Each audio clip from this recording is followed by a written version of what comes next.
નમસ્કાર વિદ્યાર્થી મિત્રો, છેલ્લે ગયા લેક્ચરમાં આપણે ચેપ્ટર નંબર 3 સંશ્લેષિત રેસા અને પ્લાસ્ટિક આ ચેપ્ટરની શરૂઆત કરી હતી. એમાં સંશ્લેષિત રેસાનો પાઠ આપણે પૂર્ણ કર્યો હતો. હવે છે પ્લાસ્ટિક. આ પ્લાસ્ટિક વિશે આપણે માહિતી હવે મેળવવાની છે. પ્લાસ્ટિક શબ્દથી તમે પરિચિત હશો અને આજુબાજુ તમે જ્યાં જુઓ ત્યાં પ્લાસ્ટિકની બનેલી વસ્તુઓ તમને જોવા મળતી હશે. તો આ પ્લાસ્ટિક વિશે આપણે હવે ડીપમાં માહિતી મેળવવાની છે આ ચેપ્ટરમાં. તો તમે રોજબરોજ ઉપયોગમાં આવતી પ્લાસ્ટિકની ચીજવસ્તુઓથી તો પરિચિત જ હશો. આવી વસ્તુઓ તથા તેના ઉપયોગોની યાદી આપણે તૈયાર કરવાની છે. આજુબાજુમાં ઘણી બધી એવી પ્લાસ્ટિકની વસ્તુઓ તમને જોવા મળે, બરોબર, એની તમારે યાદી તૈયાર કરવાની છે. અને અહીંયા આકૃતિ આપેલી છે. તો આ આકૃતિ શું કહેવા માંગે છે? તો પ્લાસ્ટિક અહીંયા જે પ્રકારે બને છે એ બે પ્રકારે બને છે, બરોબર. એક પ્લાસ્ટિકની ગોઠવણી, તમને ખબર પ્લાસ્ટિક એક પહેલાં તો સમજી લેજો પોલિમર જ છે. અને પોલી પ્લસ મર એટલે કે નાનો એકમ ઘણા બધા એકમો જોઈન્ટ થઈને પોલિમરની રચના થાય. તો એ નાના નાના એકમો છે એ કાં તો આવા પ્રકારે હોય જે આકૃતિ એમાં દેખાડે છે. એટલે એક પ્રકારનું નામ આપી દીધું એ રૈખિક, બરોબર. શું નામ આપી દીધું? રૈખિક. અને બીજો પ્રકાર છે જે આવા પ્રકારે હોય, જે તમે જુઓ છો આડા પણ જોઈન્ટ થયેલા હોય નાના નાના એકમો, અને આ પ્રકારે નીચે પણ એવી રીતે આડા જોઈન્ટ થયેલા હોય એકમો, એટલે કે ટૂંકમાં ક્રોસમાં જોઈન્ટ થયેલા હોય એમ કહેવું હોય ને તો કહી શકાય. એટલે એનું અહીંયા નામ તમને આપેલું છે ક્રોસ લિંક, બરોબર, ક્રોસ લિંક્ડ એવું નામ અહીંયા આપેલું છે. જો રૈખિક અને અરૈખિક. અરૈખિકમાં આ રીતે જોઈન્ટ છે ક્રોસમાં થયેલા, બરોબર, નાના એકમો, એટલે અહીંયા ક્રોસ લિંક્ડ ગોઠવણીનું નામ આપેલું છે. તો આ તમારે યાદ રાખવાનું કે પ્લાસ્ટિકની ગોઠવણી બે પ્રકારે થાય, રૈખિક અને અરૈખિક. રૈખિકમાં એક સળંગ રેખામાં જ હોય અને અરૈખિકમાં સળંગ રેખામાં તો હોય જ છે પણ એની હાર પણ હોય છે અને કોલમ પણ હોય છે. સંશ્લેષિત રેસાની જેમ જ પ્લાસ્ટિક પણ પોલિમર છે. દરેક પ્લાસ્ટિકમાં એકમોની ગોઠવણી એક સમાન હોતી નથી. એટલે કે દરેક પોલિમર છે જેમાં એકમો સળંગ ગોઠવાયેલા હોય છે, નાના નાના એકમો ગોઠવીને પોલિમર બને છે, આપણે એમ કીધું હતું. તો આ દરેક પ્લાસ્ટિકમાં એકમોની ગોઠવણી છે એ એક સમાન હોતી નથી. કેટલાકમાં તે રૈખિક હોય છે, જે મેં તમને બતાવ્યું આકૃતિમાં કે રૈખિક ગોઠવણી કઈ રીતે હોય, જ્યારે બીજામાં તે અરૈખિક હોય છે, એટલે કે ક્રોસ લિંક્ડ હોય છે, ક્રોસમાં ગોઠવાયેલા હોય છે, બરોબર. આ પ્રમાણે પ્લાસ્ટિકની ગોઠવણી બે પ્રકારમાં આપણે વહેંચી શકીએ, રૈખિક અને અરૈખિક. તમે આકૃતિમાં જોઈ શકો છો તે રીતે પ્લાસ્ટિકની વસ્તુઓ શક્ય હોય તેટલા આકાર તથા કદમાં ઉપલબ્ધ હોય છે. પ્લાસ્ટિક ગમે એટલા આકાર તમે ગણો, જુદા જુદા આકારમાં તમને જોવા મળે પ્લાસ્ટિકની વસ્તુઓ, બરોબર.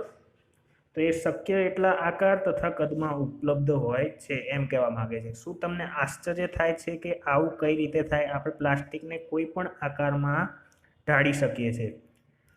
હકીકત એ છે કે પ્લાસ્ટિકને સરળતાથી કોઈ પણ ઘાટમાં ઢાળી શકાય છે, એટલે કે કોઈ પણ આકારમાં ઢાળી શકાય. પ્લાસ્ટિક જે મટીરિયલ છે એના ઉપરથી કોઈ પણ આકારની આપણે વસ્તુ બનાવવી હોય તો બનાવી શકાય.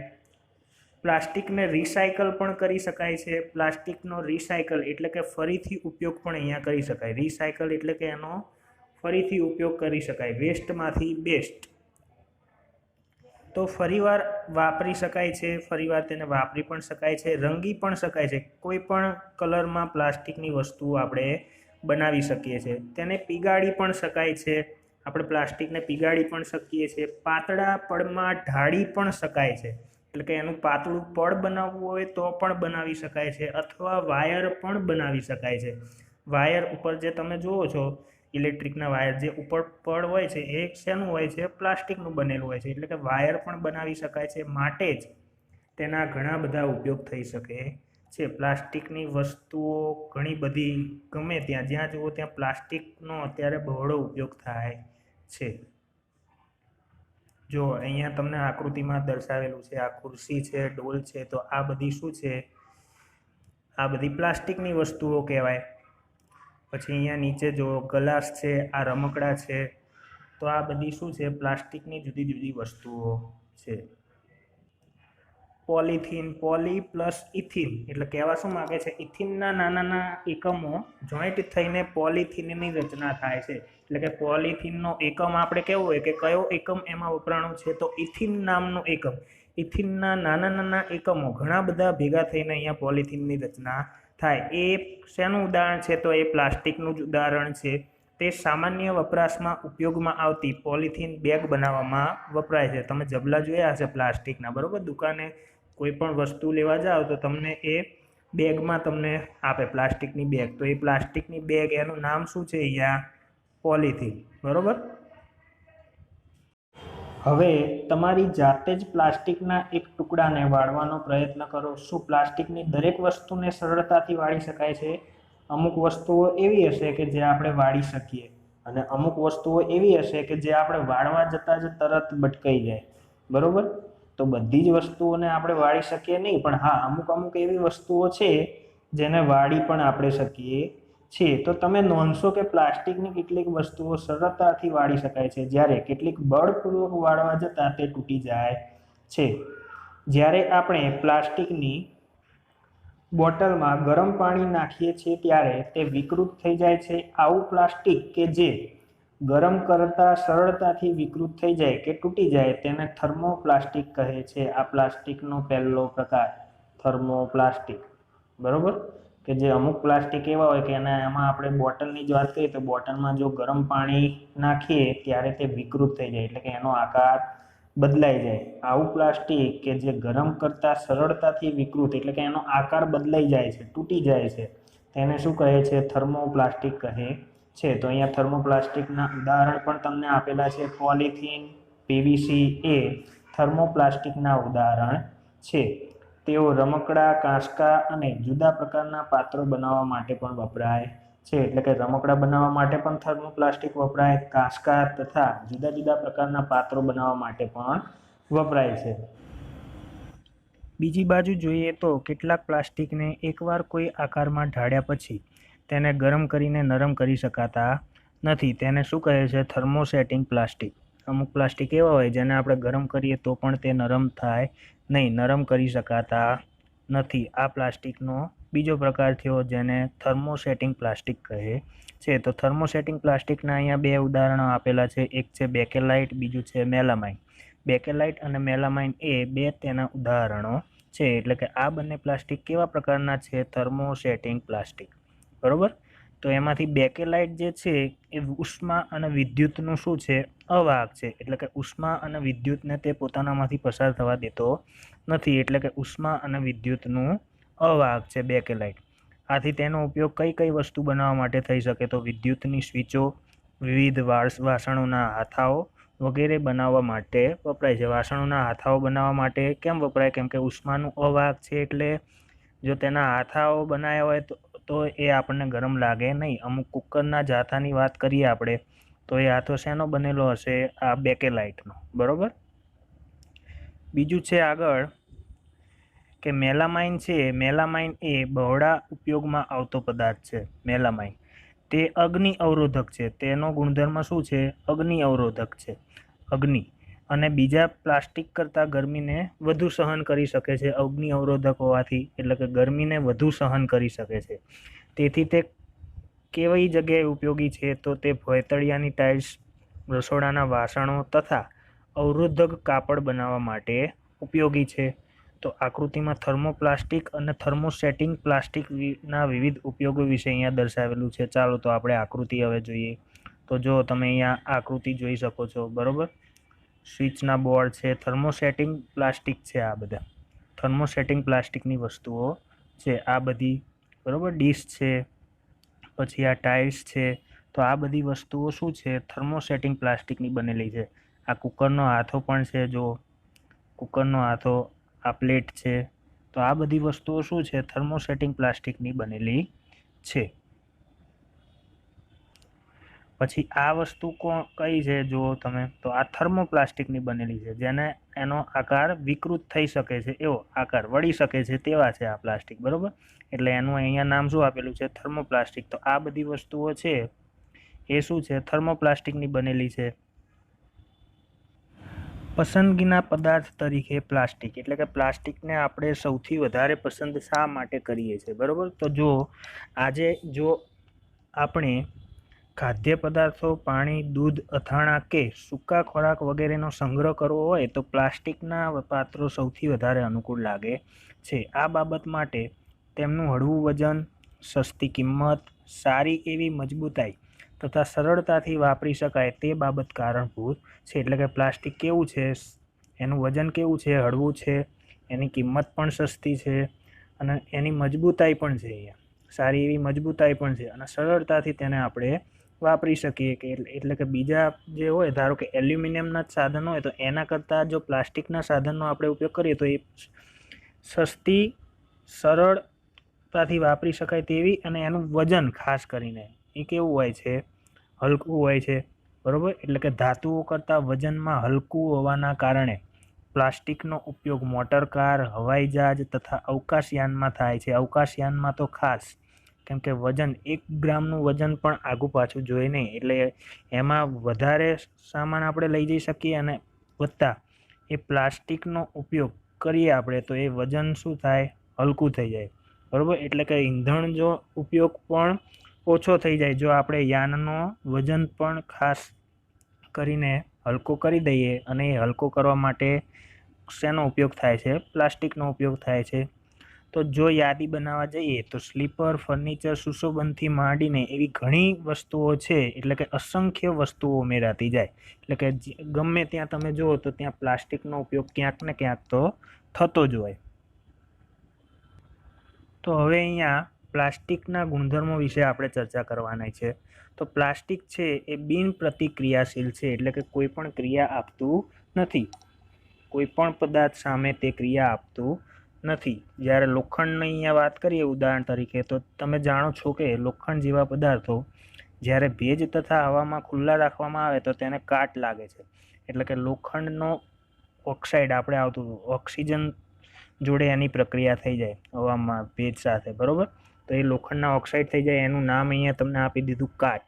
જ્યારે પ્લાસ્ટિક છે તો એની કોઈ જ એવી પ્રતિક્રિયા હોતી નથી, તે ગમે તેવા ભેજ સામે પણ ટકી શકે છે, તો તે સરળતાથી ખવાઈ જતું નથી.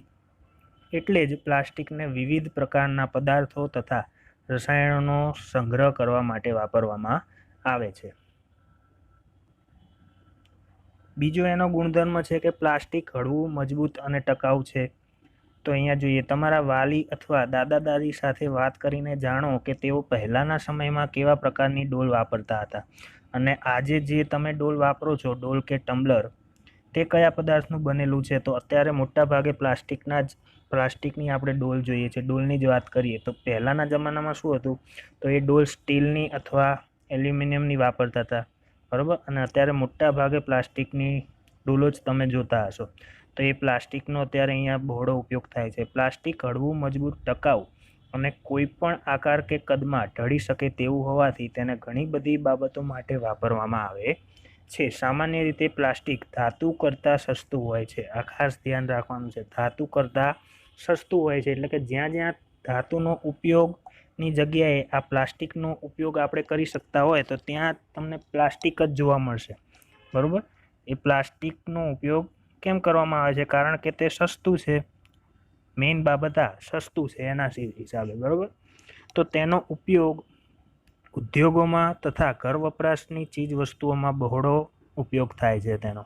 તમે રોજબરોજ વાપરતા હોય તેવા પ્લાસ્ટિકના જુદા જુદા પાત્રોની યાદી બનાવો તો ઘણી બધી યાદી બનશે.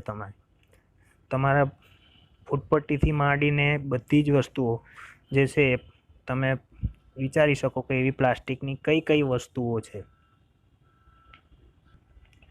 બીજો ગુણધર્મ પ્લાસ્ટિકનો એ છે કે તે અવાહક છે. એટલે કે પહેલાં જ મેં તમને કીધું ઉષ્મા અને વિદ્યુતના એ શું છે, પ્લાસ્ટિક અવાહક છે. તો અહીંયા પહેલો જ અહીંયા ગુણધર્મની વાત કરી કે ઉષ્મા અને વિદ્યુતના અવાહક છે. એટલા માટે જ ઇલેક્ટ્રિક વાયર ઉપર પ્લાસ્ટિકનું પડ હોય છે, એટલે કે ઇલેક્ટ્રિક વાયર હોય એના ઉપર શું લગાડેલું હોય? પ્લાસ્ટિકનું પડ. તેથી આપણને શોર્ટ લાગી શકે નહીં, કેમ કે આપણું શરીર તો વિદ્યુતનું વાહક છે, પરંતુ જો વચ્ચે પ્લાસ્ટિકનું પડ આવી જાય, વાયર જે આપણા તાંબાના તાર હોય અને આપણી વચ્ચે જો આ પ્લાસ્ટિકનું પડ આવી જાય તો એ વિદ્યુત આપણામાં પ્રવેશી શકે નહીં, એટલે કે આપણને શોર્ટ લાગે નહીં. એટલે એની ઉપર શું હોય છે? અહીંયા પ્લાસ્ટિકનું પડ હોય છે વાયર ઉપર.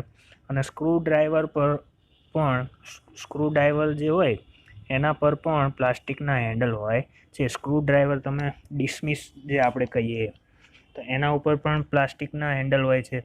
ઉપર દર્શાવ્યા મુજબ તળવાની કડાઈના હેન્ડલ પણ પ્લાસ્ટિકના બનેલા હોય છે, કેમ કે એ ઉષ્માના પણ અવાહક છે, બરાબર. એટલે તળવાની કડાઈ જે હોય એનું હેન્ડલ પકડવા માટે ખાસ એના ઉપર શું લગાડવામાં આવે છે? પ્લાસ્ટિકનું પડ.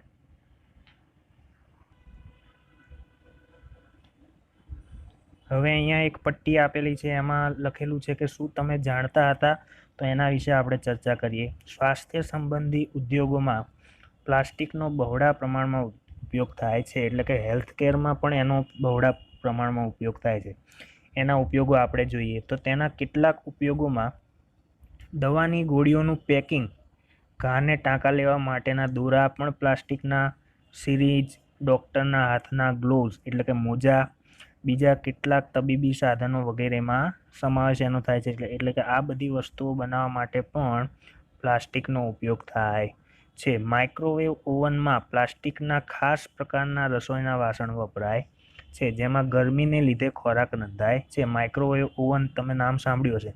એમાં પણ મોટાભાગના જે સાધનો છે અંદર વાપરેલા હોય એ બધા શેના હોય છે? પ્લાસ્ટિકના જ હોય છે, જેમાં ગરમીને લીધે ખોરાક રંધાય છે. પરંતુ પ્લાસ્ટિકના વાસણને કંઈ અસર થતી નથી, એટલે કે ઉષ્મા સામે પ્રતિરોધકતા ધરાવતા હોય. બીજું છે ટેફલોન.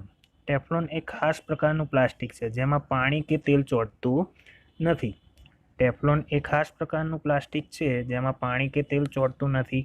તે રસોઈના વાસણોને નોનસ્ટિક પડ ચડાવવામાં ઉપયોગી છે. અગ્નિરોધક પ્લાસ્ટિક. જો કે સંશ્લેષિત રેસા સરળતાથી આગ પકડી લે છે. અગ્નિરોધક તરીકે પણ પ્લાસ્ટિકનો ઉપયોગ થાય છે. સંશ્લેષિત રેસા જે છે આપણે વાત કરી હતી આગળ કે સંશ્લેષિત રેસાનો એક ગેરફાયદો એ કે તે સરળતાથી આગ પકડે, જ્યારે ગરમ થાય ત્યારે તે શરીર સાથે ચોંટી જાય છે, આપણે એમ કહેતા હતા. પરંતુ એ વાત પણ અહીંયા રસપ્રદ છે કે ફાયરમેનના યુનિફોર્મને અગ્નિરોધક બનાવવા માટે મેલામાઇન આપણે મેં તમને કીધું હતું કે અગ્નિ સામે પ્રતિરોધક છે, બરાબર. તો એ મેલામાઇન પ્લાસ્ટિકનું જ અહીંયા પડ ચડાવવામાં આવે છે, બરાબર. હવે છે અહીંયા પ્લાસ્ટિક અને પર્યાવરણ. તો એ જોઈએ આપણે. જ્યારે આપણે બજારમાં જઈએ છીએ ત્યારે સામાન્ય રીતે આપણને પ્લાસ્ટિકમાં વીંટાળીને કે પોલિથીન બેગમાં પેક કરીને ચીજવસ્તુઓ આપવામાં આવે છે. પ્લાસ્ટિકની જ બનેલી વસ્તુઓ પેકિંગ આપણે જોતા હશે તો એ પ્લાસ્ટિકના જ થેલી હશે, બેગ. જે પોલિથીનની આપણે જે વાત કરી હતી તો પોલિથીન છે, જબલાની જ વાત કરીએ આપણે તો એ પોલિથીનની બનેલી હોય છે. તો એમાં જ કોઈ પણ વસ્તુ આપણને આપવામાં આવે તો એ છે અહીંયા પોલિથીન બેગમાં પેક કરીને ચીજવસ્તુઓ આપવામાં આવે છે. તો આપણા ઘરમાં પ્લાસ્ટિકની નકામી વસ્તુઓ એકઠી થવા પાછળનું આ પણ એક કારણ છે. અહીંયા તમને જણાવી દઉં કે પ્લાસ્ટિકનો નાશ થઈ શકતો નથી, બરાબર. પ્લાસ્ટિકનો નાશ થઈ શકતો નથી. જેમ આપણે એમ જમીનમાં દાટીએ અને 5 વર્ષ પછી પણ એને જોઈએ તો એ જમીનમાં એનું વિઘટન થઈ શકતું નથી. અંતે પ્લાસ્ટિક અહીંયા કચરા ટોપલીમાં જ જાય છે અને પ્લાસ્ટિકનો નિકાલ કરવો એ એક વિકટ સમસ્યા છે. કેમ વિકટ સમસ્યા છે? કેમ કે એનો નાશ થઈ શકતો નથી. તમે જમીનમાં પણ એને દાટો તો એ 5 વર્ષ પછી પણ તમે એને જોશો તો એવું ને એવું જ નીકળશે. જ્યારે આપણે વિઘટન થઈ શકે તેવી વસ્તુ અને વિઘટન ન થઈ શકે તેવી વસ્તુઓનું વર્ગીકરણ કરતા તો એમાં પ્લાસ્ટિકનો સમાવેશ થતો. ખાસ કહેતા કે પ્લાસ્ટિકની એવી વસ્તુઓ કે જે વિઘટન થઈ શકે નહીં, તો એ શેમાં કેટેગરીમાં આપણે રાખતા હતા? તો એ વિઘટન ન થઈ શકે એવી વસ્તુઓમાં. એવા પદાર્થો કે જે કુદરતી પ્રક્રિયાઓ જેવી કે બેક્ટેરિયાની ક્રિયાઓ વડે જ વિઘટન પામે છે તેને જૈવ વિઘટનીય કહે છે. વિઘટનની દ્રષ્ટિએ અહીંયા 2 પ્રકાર પાડેલા છે, બરાબર. પદાર્થોના. તો જૈવ વિઘટનીય પદાર્થો કોને કહેવાય? કે જે કુદરતી પ્રક્રિયાઓ જેવી કે બેક્ટેરિયાની ક્રિયાઓ વડે જ વિઘટન પામે છે.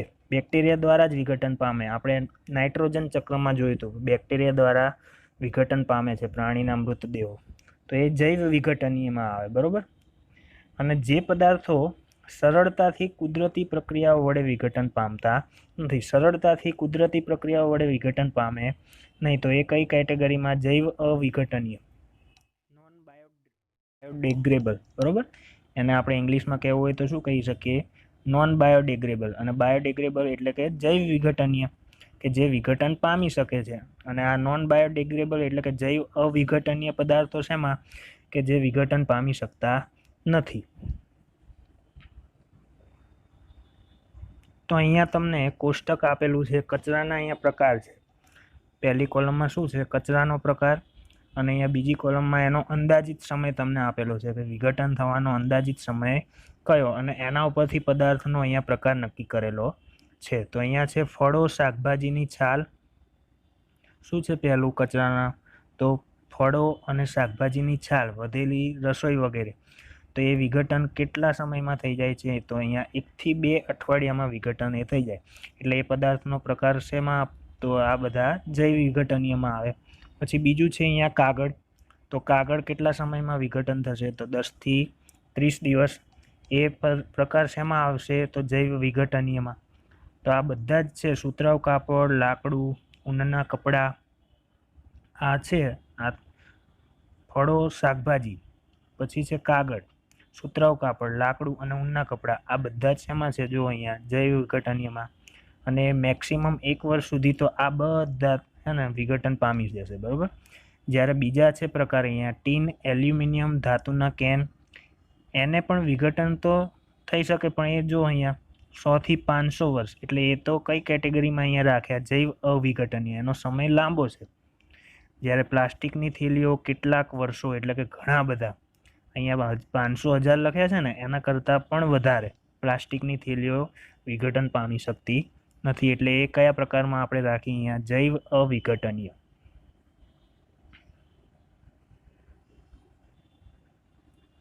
અમુક પ્લાસ્ટિકને વિઘટન પામતા કેટલાક વર્ષો થતા હોવાથી તે ઇકો ફ્રેન્ડલી નથી. ઇકો ફ્રેન્ડલી એટલે કે પર્યાવરણ માટે તે ફાયદાકારક નથી, બરાબર. કેમ કે પ્લાસ્ટિક વિઘટન થતાં કેટલા વર્ષ એને લાગે છે? ઘણા બધા વર્ષો લાગી જાય છે. તો તે પર્યાવરણમાં પ્રદૂષણ કરે છે. આ ઉપરાંત સંશ્લેષિત પદાર્થોનું દહન ધીમું થાય છે અને તેનું સરળતાથી સંપૂર્ણ દહન થતું નથી. આ સંશ્લેષિત પદાર્થો એના જે નીકળે પ્લાસ્ટિકના, બરાબર, જ્યારે વેસ્ટમાં નીકળે ત્યારે, તો એ સંશ્લેષિત પદાર્થોનું દહન પણ અહીંયા ધીમું થાય છે અને તેનું સરળતાથી સંપૂર્ણ દહન થતું નથી. એને આપણે સળગાઈએ તો પણ એનું સંપૂર્ણ દહન થાય નહીં. અમુક જે કચરો હોય એને આપણે સળગાઈએ તો એમાંથી પણ એ કચરાનો આપણે નિકાલ કરીએ, પરંતુ આ જે પ્લાસ્ટિક છે એના સંશ્લેષિત પદાર્થોનું દહન પણ ધીમું છે અને સરળતાથી સંપૂર્ણ એનું દહન થતું નથી. પ્રક્રિયા દરમિયાન તેમાંથી ઘણા ઝેરી ધુમાડા પણ નીકળે અને એટલે જ આપણે એને સળગાઈ પણ ના શકીએ, બરાબર. એનું દહન પણ કરી શકીએ નહીં, કેમ કે દહન કરવાથી અહીંયા જો ઝેરી ધુમાડા વાતાવરણમાં છૂટે છે, જેને લીધે હવાનું પ્રદૂષણ થાય છે, એટલે કે હવાને પણ પ્રદૂષિત એ કરે છે. તો આ મુશ્કેલીનું નિવારણ કઈ રીતે થશે? તો એ મુશ્કેલીનું નિવારણ આપણે ઓછું કરવા માટે અમુક પાછળ અહીંયા પગલાં આપેલા છે, એના વિશે આપણે ચર્ચા કરશું. પણ અહીંયા એક બોક્સમાં તમને આ મુદ્દો આપેલો છે, એની પહેલાં અહીંયા ચર્ચા કરી લઈએ. તો શું તમે કચરાના એવા ઢગલા જોયા છે કે જ્યાં પ્રાણીઓ કચરો ખાતા હોય? ખાદ્ય કચરો જે છે એ ખાવાની પ્રક્રિયા દરમિયાન તે પોલિથીન બેગ અને ખાદ્ય પદાર્થોના પેકિંગ પણ જોડે જોડે ખાઈ જાય, બરાબર. જે અમુક પ્રાણીઓ હોય એને ખબર પડે નહીં કે આ પોલિથીનની બેગ છે, પ્લાસ્ટિક છે, એને ખવાય નહીં. એ જોડે જોડે ખાદ્ય પદાર્થ, આપણે જ્યારે કચરો નાખીએ તો શું કરતા હોય અમુક લોકો કે જે વેસ્ટેજ કચરો હોય એ પોલિથીનની બેગમાં નાખીને રસ્તા ઉપર ફેંકી દે છે. એટલે જે આ પ્રાણીઓ છે એ અંદર ખાદ્ય પદાર્થ એવું સમજીને પોલિથીનની બેગ પણ જોડે જોડે ખાઈ જાય છે, બરાબર. તો શું તમે તેના પરિણામોની કલ્પના કરી શકો છો? પ્લાસ્ટિક મટીરિયલ આવા પ્રાણીઓના શ્વસન તંત્રમાં ફસાઈ જાય. જે એનું શ્વસન તંત્ર હોય એમાં પોલિથીનની કોથળીઓ ફસાઈ જાય અથવા પેટમાં એક અસ્તર બનાવી દે છે, એટલે કે પેટમાં જગ્યા રોકે છે, જેના કારણે તેમનું શું થાય છે, મૃત્યુ થાય છે, કેમ કે પાચન એનું થઈ શકતું નથી. વિઘટન ન પામે તેવી જ વસ્તુ છે, તો એ અંદર શ્વસન તંત્રમાં, પાચન તંત્રમાં પણ એ પ્રાણીઓનામાં વિઘટન પામી શકશે નહીં. આથી પ્રાણીઓનું શું થાય છે, મૃત્યુ થાય છે.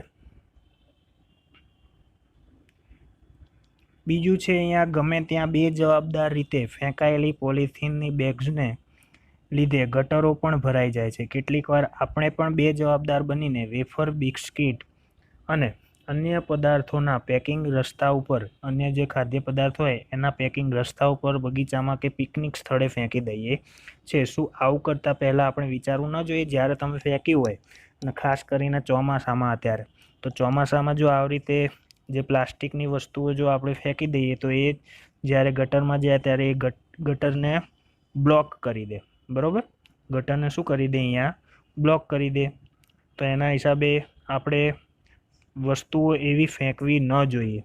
તો શું આવું કરતાં પહેલાં આપણે વિચારવું જોઈએ? ખાસ હા, વિચારવું જોઈએ, કેમ કે આ ફેંકવી ન જોઈએ વસ્તુઓ આવી. તો તમે એક જવાબદાર નાગરિક તરીકે જાહેર સ્થળોને સ્વચ્છ અને પ્લાસ્ટિક મુક્ત રાખવા કયા પગલાં સૂચવશો? તો એ આપણે હવે અહીંયા જોવાનું છે. તો અહીંયા આપણે એવા કયા કયા પગલાં ભરી શકીએ જેથી પ્લાસ્ટિકનો ઉપયોગ પણ ઓછો થાય અને પ્રદૂષણ પણ ઓછું થાય, બરાબર? તો બને ત્યાં સુધી પ્લાસ્ટિકનો ઉપયોગ કરવાનું ટાળવું જોઈએ. ખરીદી કરવા જાઓ ત્યારે સુતરાઉ તથા શણની થેલીનો ઉપયોગ કરવો જોઈએ. આપણે ખરીદી કરવા જઈએ ત્યારે પ્લાસ્ટિકની બેગનો ઉપયોગ ન કરે. શેનો ઉપયોગ કરવો જોઈએ? સુતરાઉ તથા શણની થેલીનો ઉપયોગ કરવો જોઈએ. અને જૈવ વિઘટનીય અને જૈવ અવિઘટનીય કચરાને અલગ અલગ એકઠા કરો. અહીંયા એએમસી તરફથી, અમદાવાદ મ્યુનિસિપલ કોર્પોરેશન, એના તરફથી કોઈ પણ શહેરની હોય મ્યુનિસિપાલિટી, એના દ્વારા 2 અલગ અલગ ડસ્ટબિન આપવામાં આવે છે, બરાબર? તો એ ડસ્ટબિનમાં જૈવ વિઘટનીય માટેનું ડસ્ટબિન અલગ અને જૈવ અવિઘટનીય માટેનું ડસ્ટબિન અલગ હોય છે. એટલે કે વિઘટન પામે તેવો કચરો આપણે અલગ કરવાનો અને વિઘટન ન પામે તેવો કચરો અલગ કરવાનો. તો શું તમે બીજા કોઈ માર્ગ સૂચવી શકો જેથી પ્લાસ્ટિક મટીરિયલનો વપરાશ ઘટાડવામાં કોઈ ફાળો આપી શકાય? પ્લાસ્ટિકના કચરાનું રિસાયકલિંગ કરવું જોઈએ. પ્લાસ્ટિકના કચરાનું શું કરવું જોઈએ? રિસાયકલિંગ. અમુક પ્લાસ્ટિક એવા પણ છે જેનું રિસાયકલિંગ કરી શકાય છે. આગળ આપણે આવી ગયું, એને રિસાયકલ પણ કરી શકાય છે, ફરીથી ઉપયોગમાં પણ લઈ શકાય છે. તો જેટલું રિસાયકલિંગ જે પ્લાસ્ટિકનું થતું હોય એનો તો ખાસ એનો ઉપયોગ તો કરવો જ જોઈએ. એટલે કે પ્લાસ્ટિકનું અહીંયા રિસાયકલિંગ કરવું જોઈએ પ્લાસ્ટિકના કચરાનું. મોટા ભાગના થર્મોપ્લાસ્ટિક રિસાયકલ કરી શકાય છે. થર્મોપ્લાસ્ટિક આપણને ખબર છે, બરાબર? એને શું કરી શકાય છે? રિસાયકલિંગ. આપણે પ્લાસ્ટિકની વસ્તુઓ અલગ પાડી હતી, થર્મોપ્લાસ્ટિક અને થર્મોસેટિંગ પ્લાસ્ટિક. તો થર્મોપ્લાસ્ટિક છે એને આપણે રિસાયકલ કરી શકીએ છે. તો રિસાયકલ કરી શકાય તેવી વસ્તુઓની યાદી કરો. જો કે રિસાયકલિંગ દરમિયાન તેમાં કેટલાક રંગકો પણ ઉમેરી શકાય, જેને લીધે તેના ઉપયોગને ખાસ કરીને ખાદ્ય પદાર્થોના સંગ્રહ માટે અટકાવી શકાય. અમુક જે છે રિસાયકલિંગ કરીએ આપણે, એટલે કે અમુક રંગકો પણ એને કોઈ પણ રંગમાં આપણે પ્લાસ્ટિકની વસ્તુ બનાવી શકીએ. પહેલાં જ આવી ગયું, બરાબર? તો એમાં રંગકો ઉમેરીને જુદી જુદી વસ્તુઓ પણ આપણે બનાવી શકીએ, જેથી જે આ પ્લાસ્ટિકના કચરાથી જે આપણે પોલિથીનની થેલીની જ ખાસ વાત કરીએ તો એમાં પણ અહીંયા લખેલું છે જો, તો ખાદ્ય પદાર્થોના સંગ્રહ માટે એને આપણે અટકાવી શકીએ, કે જે પ્લાસ્ટિકનો આપણે ઉપયોગ કરીએ છીએ ખાદ્ય પદાર્થોનો સંગ્રહ કરવા માટે, એનો ઉપયોગ આપણે અહીંયા અટકાવી શકાય. તો જાગૃત નાગરિક તરીકે 5Rના સિદ્ધાંતને યાદ રાખવો જોઈએ. 5R એટલે અહીંયા આરના 5 શબ્દો આપેલા છે: રિડ્યુસ, રીયુઝ, રિસાયકલ, રિકવર અને રિફ્યુઝ. દરેક શબ્દનો મતલબ શું થાય એ તમને અહીંયા સમજાવો. અને અહીંયા ખાસ કરીને જૂની ચોપડીવાળા જે વિદ્યાર્થીઓ છે, જૂના પુસ્તકો, બરાબર, અહીંયા 4R તમને અહીંયા આપેલું હશે. એ 4Rની જગ્યાએ તમારે 5R કરી દેવાનું છે, સુધારી લેવાનું છે. અને 5મો શબ્દ તમારે અહીંયા લખી દેવાનું સાઈડમાં. શું? તો રિફ્યુઝ શબ્દ નહીં આપેલો હોય છે જૂના પુસ્તકમાં. અને નવા પુસ્તકવાળા વિદ્યાર્થીઓ છે એને તો કંઈ કરવાનું રહેતું નથી, એમાં તો આપેલું જ છે, બરાબર? અહીંયા 5R. તો અહીંયા જાગૃત નાગરિક તરીકે 5Rના સિદ્ધાંતને યાદ રાખવો જોઈએ તો પહેલાં આરનો મતલબ અહીંયા શું થાય તો રિડ્યુસ. રિડ્યુસ એટલે કે ઘટાડવું. પ્લાસ્ટિકની વસ્તુઓનો ઉપયોગ ઘટાડવો જોઈએ એમ કહેવા માગે છે. પછી છે રીયુઝ, તો જે ફરીથી ઉપયોગમાં આવી શકે એવી વસ્તુઓ ઉપયોગમાં લેવી જોઈએ. રિસાયકલ, તો જે રિસાયકલ થઈ શકે એવી વસ્તુઓ અહીંયા ઉપયોગમાં લેવી શકીએ, બરાબર. રિસાયકલ થઈ શકે, જે પ્લાસ્ટિકનો કચરો હોય એમાંથી કંઈક નવી વસ્તુઓ બની શકે, એટલે કે રિસાયકલિંગ એનું કરવું જોઈએ. બીજું છે અહીંયા રિકવર.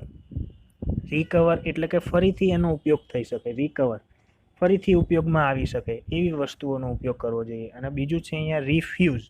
રિફ્યુઝ એટલે કે નકારવું એવું કહેવાય, બરાબર. એટલે કે બને એટલી આવી પ્લાસ્ટિકની વસ્તુઓનો ઉપયોગ ઘટાડવો જોઈએ એવું કહેવા માગે છે. તો આ વસ્તુ થઈ ગઈ રિફ્યુઝ, નકારવું. ગમે ત્યાં આપણે દુકાનમાં જતા હોય તો પોલિથીનની થેલી આપે તો એને નકારવી જોઈએ, એટલે કે પ્લાસ્ટિકની પેકેજિંગવાળી વસ્તુઓ જે કહેતા હોય તો એને આપણે ખાસ અહીંયા નકારવું જોઈએ. તો એ રિફ્યુઝનો મતલબ અહીંયા થાય. આ 5Rના સિદ્ધાંતને હું જે PDF આપું એમાં ખાસ લખેલું હશે એ પ્રમાણે તમારે અહીંયા નોટબુકમાં લખી દેવાનું રહેશે. બીજું છે અહીંયા રેસાનો વિવેક કઈ રીતે કરવો જોઈએ. તો જળાશયોમાં કે રસ્તા ઉપર પ્લાસ્ટિકના બેગ ફેંકો નહીં. જળાશયોમાં કે રસ્તા ઉપર પ્લાસ્ટિકના બેગ ફેંકવા ન જોઈએ. બીજો મુદ્દો છે અહીંયા ખરીદી કરવા જાઓ ત્યારે સુતરાઉ કાપડની કે શણની થેલીને જ લઈ જાઓ. એ પહેલાં પણ આવી ગયું કે જ્યારે પ્લાસ્ટિકની બેગનો ખાસ કરીને ઉપયોગ કરવો જોઈએ નહીં બને ત્યાં સુધી. ખરીદી કરવા જાઓ ત્યારે સુતરાઉ કાપડની કે શણની થેલીને લઈને જાઓ. પછી છે અહીંયા પ્લાસ્ટિક મટીરિયલનો વપરાશ ઓછામાં ઓછો કરો. દાખલા તરીકે પ્લાસ્ટિકના લંચ બોક્સને બદલે સ્ટીલનું લંચ બોક્સ વાપરવું જોઈએ. એક ઉદાહરણ તમને આપેલું છે કે પ્લાસ્ટિકનો ઉપયોગ કઈ રીતે ઘટાડી શકો.